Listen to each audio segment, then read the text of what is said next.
Hey Smokey, let me ask you a question, and you gotta answer it honestly. Not lies. Honestly. Have you ever had a dream that you No! Have you ever gotten like those mad tantrums where you just like want to destroy something but you know you can't because you worked on something really hard and then you deleted it somehow? Yeah, I kind of just did that. Oh, come on, you can't say that. No, you idiot. We're bringing this back to life.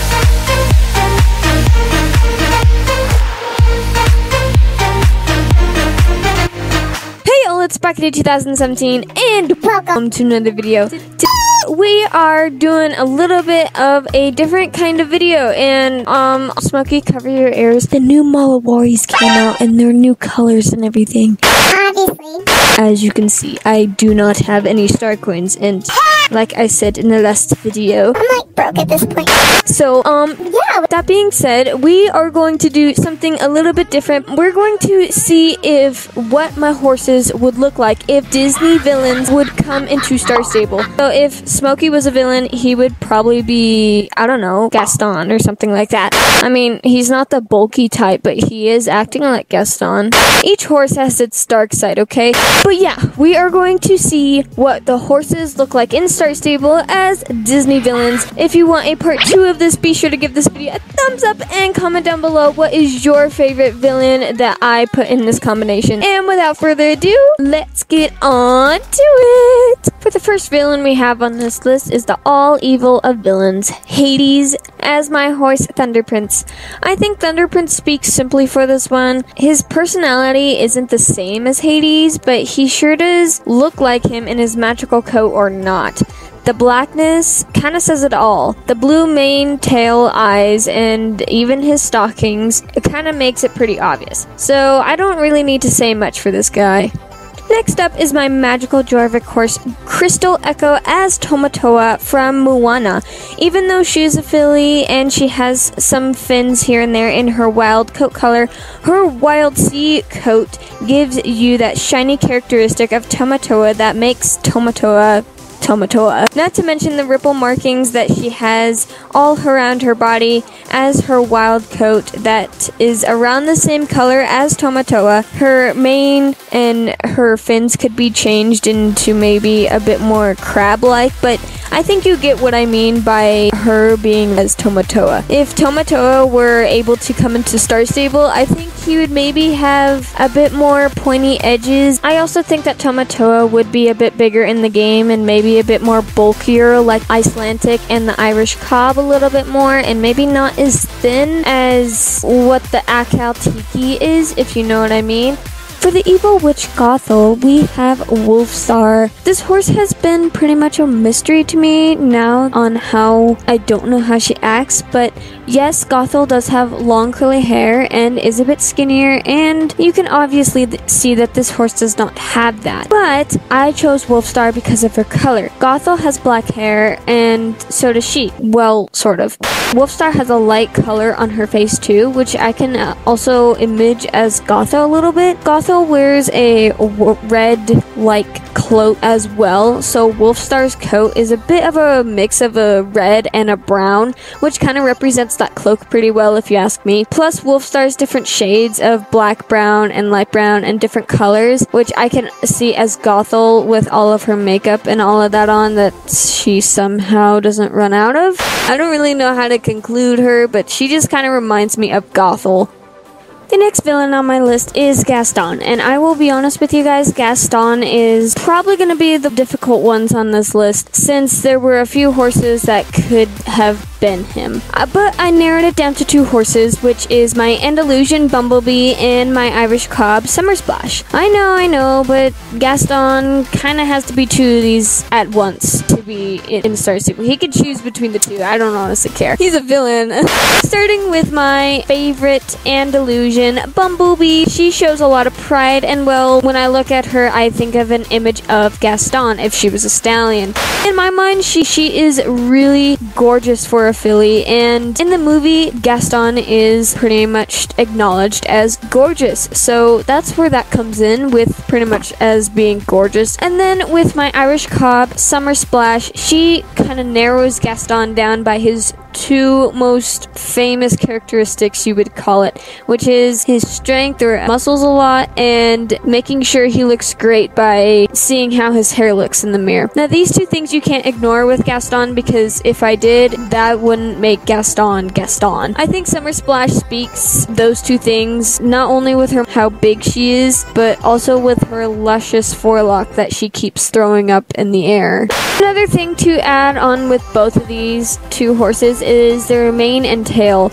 Their manes and tails are actually pretty long and pretty gorgeous themselves, so I know Gaston doesn't have really long hair, but pretty gorgeous in the movie if you ask the three young ladies in there. Now, as my Silent Nova, as their next villain, Jafar, raises some questions but has great similar traits with Jafar. For starters, his two coat colors. They both include dark red mixed in with another color. When you think of Jafar, what do you think of? Red, right? Okay, maybe some purple and maybe some black and maybe his big golden staff, but that leads me to the next point. When Jafar transfers into a snake, he mostly is red, dark, and dark colors, which Silent Nova has in his wild coat color. Now, what about the white markings he has? Well, that could be the little slithers of his snake skin or something like that. Silent Nova has red eyes when he is a wild horse form too, so I think that signifies Jafar pretty well. I think you would get my point of how Silent Nova represents Jafar. For this next villain, I want to question how my horse Lovemanik fits so well with her. Cruella de Vil isn't as nice as Lovemanik, but they do have a similar coat of Dalmatian spots and black and white, along with their black and white hair that's half and half, which somehow goes well with Lovemanik as well. Lovemanik is a little more fancier than Cruella herself, but his main color and the spots kind of make it hard to resist that Cruella would not be this horse. The one and only Big Pete. As my sweet mare, Summerbelle, it's a little bit hard to see how Pete could be this small, sweet horse, but I think you'll be able to soon see it. Pete's size is pretty well big in the belly, like Summerbelle. Pete has a mixture of color of his skin of white or light brown, which makes him a bit more similar to Summer. Pete has different colors of skin and different versions he has, which kind of makes it a bit more similar to Summerbelle. Not to mention Pete's black hair and Summer's markings, which makes a little bit more resemblance to Pete. I think Pete could be a different horse, but in my stable, Pete is definitely Summerbelle, only as a boy. For the villain of the sea, I couldn't see a better horse to represent than Spring Petal. Spring Petal is small but big, gray and black in one of her coat colors, and is magical. Ursula uses a lot of colors, but mainly purple, not to mention that she has purple on her, as well as gray, which is what Spring Petal offers in the wide open spaces. It's hard to see Ursula as a different horse in this game, so I think Spring Petal as a magical Jorvik horse would represent Ursula pretty well.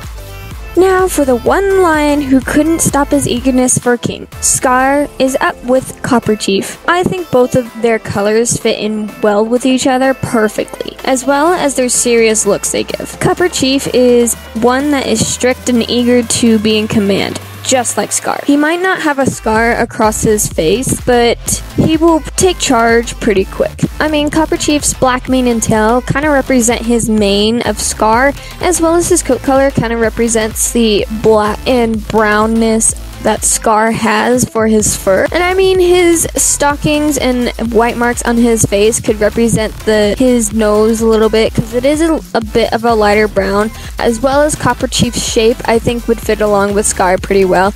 Not saying that he's thin or anything, I just think that this would be a decent horse to be a lion.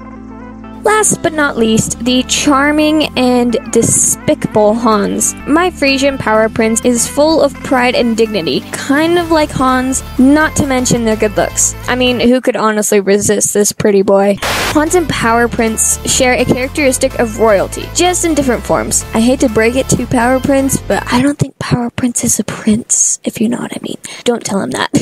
Both of their looks are kind of similar to each other because, well, they both kind of think they're hot stuff and they think that they're royal, but Power Prince has a bit more maturity than Hans and not much as eagerness as King. He just wants to be respected as if he's a prince. Alright y'all, that was it for this video. If you enjoyed this video, be sure to give this video a thumbs up, and if you're new to my channel, please don't forget to hit that subscribe button to join the Grey Perd. And if you don't know what the Grey Perd is, it is pretty much with me riding this beautiful, I don't know about beautiful, toast looking like horse with purple tack on, which, yeah, it's pretty much this outfit right here with the same horse, which is Smokey. But yeah, it pretty much, if you have any purple tack outfit, yeah, you're good. And hit the notification bell so you don't miss a single video. And be sure to comment down below if you want a part 2, as well as leaving a like. And without further ado, don't forget to comment, like, and subscribe. And I'll see y'all in the next video. Bye!